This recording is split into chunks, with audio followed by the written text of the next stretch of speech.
इतिहास के पन्नों में दफन की गई वो ताकत जो पूरी इंसानियत को बदल सकती है। हमारी वास्तविकता से भी पहले उत्पन्न हुई वो शक्ति जो आज अंधेरे में कहीं खो गई है।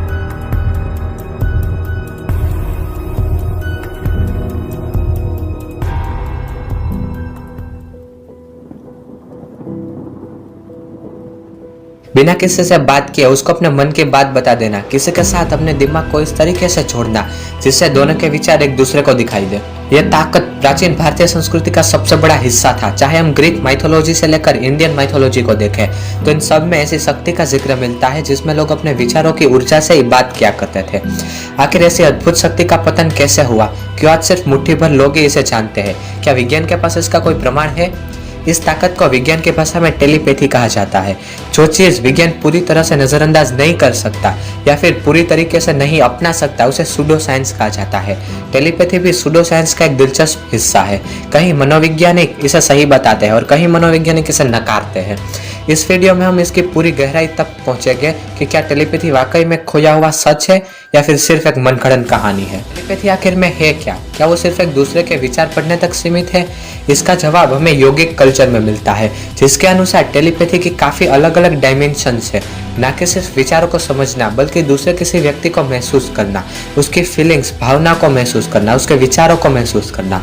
हमारा दिमाग जो भी सोचता है या फिर महसूस करता है वो एक एनर्जी का ही फॉर्म है। अल्बर्ट आइंस्टीन ने अपनी सबसे प्रसिद्ध इक्वेशन E=mc² में साबित कर दिया था कि दुनिया की हर वो चीज जिसके पास अपना कुछ वजन है वो एनर्जी का ही एक हिस्सा है।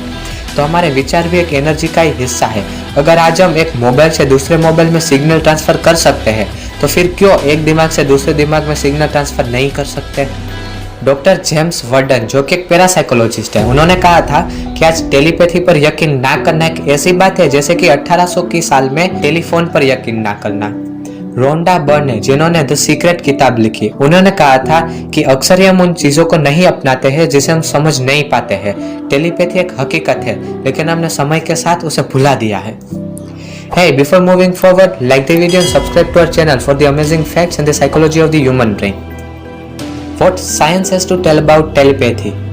यानी कि विज्ञान का टेलीपैथी के बारे में क्या कहना है। कभी किसी व्यक्ति से बात करते हुए हम दोनों एक साथ एक ही बात बोल देते हैं या फिर एक ही बात को सोच रहे होते हैं। कहीं वैज्ञानिक इसे सिर्फ संजोग या फिर कोइंसिडेंस बताते हैं, लेकिन पैरासाइकोलॉजिस्ट का एक बड़ा समूह बताता है कि यह हमारे दिमाग में मौजूद मिरर न्यूरॉन्स की वजह से होता है। जैसे कि हमारा दिमाग न्यूरॉन्स की वजह से अपने विचारों को पूरी बॉडी में फैलाता है, उसी तरह से कुछ ऐसे न्यूरॉन्स भी है जो हमारे विचारों को दूसरे किसी व्यक्ति के दिमाग में पहुंचाता है, जिसे मिरर न्यूरॉन्स कहा जाता है। टेलीपैथी एक ग्रीक वर्ड है जिसमें टेली का मतलब होता है डिस्टेंस या अंतर और पैथी का मतलब होता है फीलिंग्स। 2001 में एक रिसर्च की गई थी। उस रिसर्च का उद्देश्य केवल टेलीपैथी के पीछे छुपे हुए सच को जानना था, लेकिन उस रिसर्च के कोई संतुष्टनीय परिणाम नहीं मिले थे जिससे हम यह कह सके कि टेलीपैथी वास्तविकता है। यहाँ तक कि डॉक्टर कर्नल मेल्ट ने कहा था कि टेलीपैथी सिर्फ विज्ञान की एक काली हकीकत है। उनके शब्द थे कि telepathy is a dark reality of the science. लेकिन आज भी हम उस इतिहास को नजरअंदाज नहीं कर सकते जिसका जिक्र टेलीपैथी के बिना करना असंभव है। सभी सभ्यता उसे मानती थी। उस वक्त पर इस शक्ति के बारे में सिर्फ कल्पना करके लिखना असंभव था। टेलीपैथी हकीकत है या फिर नहीं है यह मानना आपके ऊपर है, क्योंकि यह आज भी सूडो साइंस का एक दिलचस्प हिस्सा है।